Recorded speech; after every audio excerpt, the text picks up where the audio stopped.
Hello ninth class. इस video में हम डिस्कस करेंगे क्या लॉजिक्स है न्यूटन के थर्ड लॉ ऑफ मोशन के।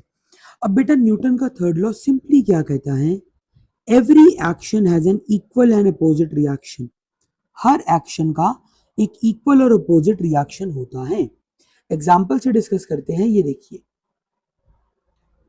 एग्जाम्पल, एक्शन क्या है, एक फुटबॉलर क्या कर रही है, बॉल को फॉरवर्ड पुश कर रही है। इसका फुट जो है वो पुश कर रहा है बॉल को आगे की तरफ। Foot pushes the ball forward, ये इसका एक्शन है। और बदले में रिएक्शन ये रहेगा कि बॉल भी इसके पैर को अपोजिट डायरेक्शन में बैकवर्ड ही पुश करती है विद एन इक्वल फोर्स। बस फर्क ये है भाई, ये देखो ये भी आगे की तरफ फोर्स लगा रही है, ठीक है, जब इसने करा, और बाद में बॉल इसको पीछे की तरफ धकेल रही है। बस इसका पैर उतनी पीछे क्यों नहीं जाता, क्योंकि मास ज्यादा है भाई।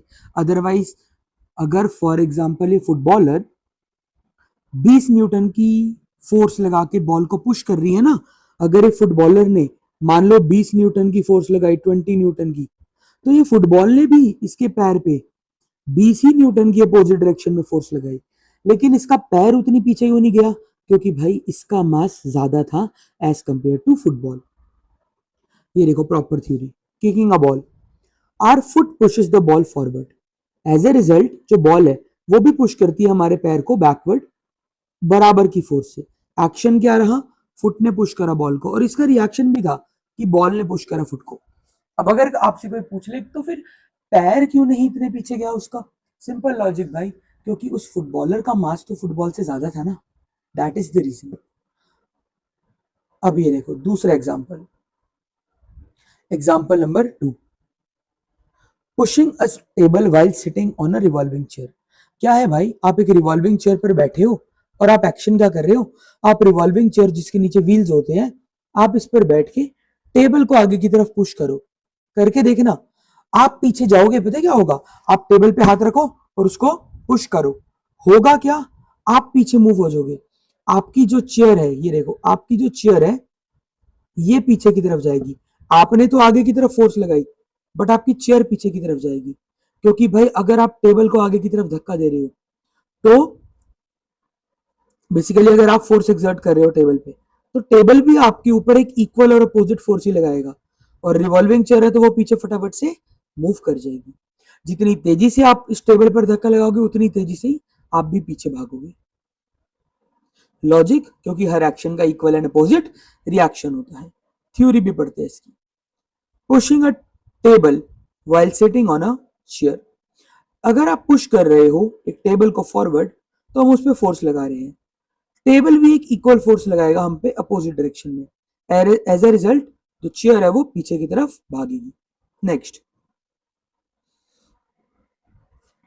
अगर कभी आप, वैसे तो वॉकिंग वाला ही एग्जांपल है, अगर आप कभी साइकिल को रेड रहे हो, मतलब साइकिल को पेडल नहीं कर रहे, ऐसे जैसे साइकिल अभी कई बार मान लो पंचर हो जाती है, तो आप ऐसे साइकिल को पकड़ के साथ साथ लेके जा रहे हो, तो होगा क्या भाई, आप क्या कर रहे हो, आपने पुश करा ग्राउंड को बैकवर्ड्स। अगर नहीं यकीन ना तो एक बार खड़े हो और चल के देखो, जब आप चलते हो तो आप अपने पैरों से ग्राउंड को पीछे की तरफ पुश करते हो, इसका रिएक्शन क्या निकलेगा, ग्राउंड भी आपको फॉरवर्ड पुश करेगा। अब इस केस में आप और आपके साथ साइकिल थी, तो आप और आपकी साइकिल दोनों आगे की तरफ जाएंगे। अगर आपके पैर आप पीछे की तरफ धकेल रहे हो ना, तो ग्राउंड आपको और आपकी साइकिल को, जो भी आपने पकड़ा हुआ उसको आगे की तरफ धकेलेगा। क्यों, क्योंकि भाई हर एक्शन का इक्वल एंड अपोजिट रिएक्शन होता है। प्रॉपर थ्योरी, मूविंग अ बाइसाइकिल विदाउट पेडलिंग।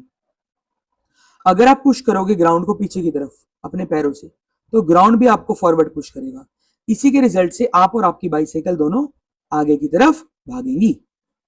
नेक्स्ट है भाई वॉकिंग। वॉकिंग इसी पिछले एग्जांपल को और इजी तरीके से समझाते हैं। वॉकिंग वाला एग्जांपल, जब आप वॉक करते हो ना बेटा, एक्शन क्या देते हो आप अपने फुट से ग्राउंड को पीछे की तरफ धकेलते हो, और इसका रिएक्शन क्या निकलता है, ग्राउंड भी फिर आपको फॉरवर्ड पुश करता है इक्वल और अपोजिट फोर्स से। इसी की वजह से हम आगे चल पाते हैं, क्योंकि जब आप चल रहे हो आप पैरों से ग्राउंड को पीछे धकेल रहे हो, और फिर ग्राउंड क्या कर रहा है, वो आपको आगे धकेल रहा है।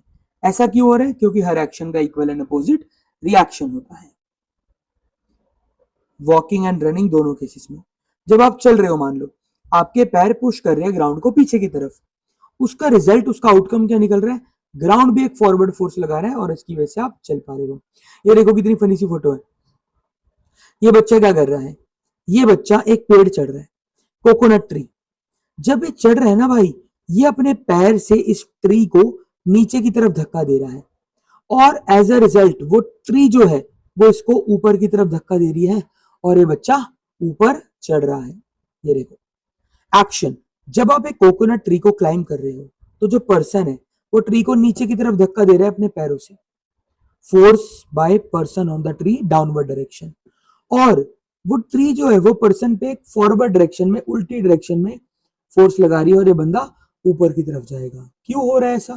क्योंकि हर एक्शन का इक्वल और अपोजिट रिएक्शन होता है। Climbing a coconut tree. जब आप क्लाइम कर रहे हो, जो पर्सन है, जो भी उस पेड़ को चढ़ रहा है, वो ट्री को डाउनवर्ड्स पुश कर रहा है अपनी टांगों से। एज अ रिजल्ट ट्री उसको अपवर्ड्स पुश कर रही है। ये देखो भाई, कैनॉय चलाना यानी बोट चलाना, चप्पू वाली बोट जो होती है।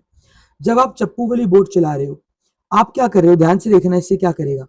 ये इस चप्पू को पीछे की तरफ पुश करेगा। एज ए रिजल्ट ये जो समुंदर है, ये जो वाटर है, ये आपको, आपकी बोट को आगे की तरफ धकेलेगा। ये देखो, इसने एक्शन क्या दिया? पेडलर ने पुश करा वाटर को बैकवर्ड्स पैडल से, यानी ये चप्पू से फोर्स लगा रहा है पेडलर वाटर पे बैकवर्ड डायरेक्शन में। एज ए रिजल्ट रिएक्शन क्या निकलेगा कि जो वाटर है वो आप पे एक इक्वल और अपोजिट फोर्स लगाएगा, जिससे कि भाई आपका ये जो नाव है ये आगे की तरफ जाएगी। प्रॉपर थ्योरी क्या है? The pedaller pushes the water backwards with the paddle. Same example swimming के टाइम पे होता है बेटा। आप अपने हाथों से पानी को पीछे की तरफ धकेलते हो और पानी आपकी बॉडी को फिर रिएक्शन में आगे की तरफ धकेलता है। रही बात इक्वल की, जितनी जोर से आप हाथों को पीछे करोगे उतनी ही जोर से आप आगे भी जाओगे। The water exerts an equal and opposite force on the paddle, जिसकी वजह से आपकी जो नाव है वो आगे जाती है। नेक्स्ट बेटा टॉपिक आता है, बड़ा प्यारा, दोबारा से आ गया, फ्रिक्शन एंड मोशन। फ्रिक्शन और मोशन का आपस में क्या लेन देन है? बेटा हमने एक चीज पढ़ी थी, यहां मैं लिख भी देता हूं।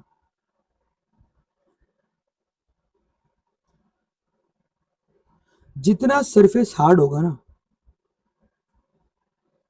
हार्ड सरफेस की फ्रिक्शन जो होगी वो ज्यादा होगी, और जितना सरफेस सॉफ्ट होगा उसकी फोर्स ऑफ फ्रिक्शन क्या होगी? कम।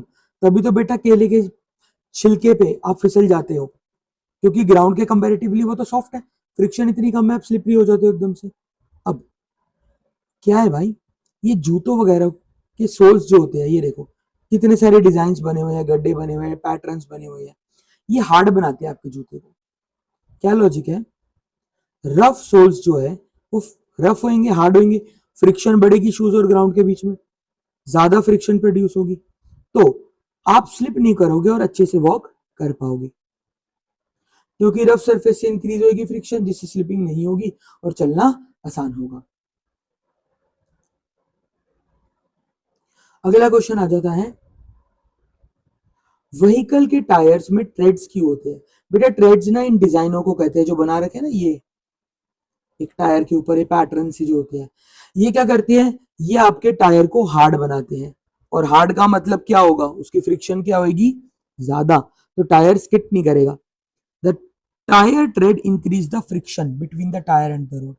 इससे ग्रिप इंप्रूव होगी, स्लिप नहीं होगी और सेफर ड्राइविंग हो सकती है।